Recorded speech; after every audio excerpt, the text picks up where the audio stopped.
সারা বাংলাদেশে আওয়ামী লীগের যে ফেসবুকে ভাইরাল যে বিষয়টা ওটা নিয়ে তারা বাংলাদেশের বিভিন্ন জায়গায় তারা জমায়েত হয়ে এবং নাশকতা সৃষ্টির একটা পরিকল্পনা ছিল তাদের। তো তারই ধারাবাহিকতায় আমরা গোপন সংবাদের ভিত্তিতে মোস্তাফিজুর রহমান সোহেল, সাবেক প্যানেল মেয়র, শ্রমিক লীগের সাবেক সভাপতি এবং ঘাট শ্রমিক ইউনিয়নের সভাপতি, সে গোপন সংবাদের ভিত্তিতে জানতে পারি যে তার কিছু লোকজন নিয়ে বাসায় ইয়াবা সেবন করতেছিল। তা আমরা সংবাদ প্রাপ্তির সাথে সাথে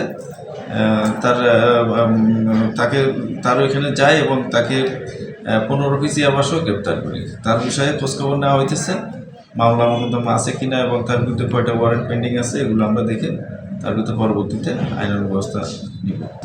হ্যাঁ, এটা আমরা জানতে পারতেছি, বিভিন্ন জায়গা থেকে মেসেজ আসতেছে। সে খুব প্রভাব খাটাইছিল এবং সে খুব প্রভাবশালী ছিল। মাঠের অলরাউন্ডার আমি, আর ঘরের all rounder Tylox. Tylox toilet cleaner, clean মানেই টাইলক্স।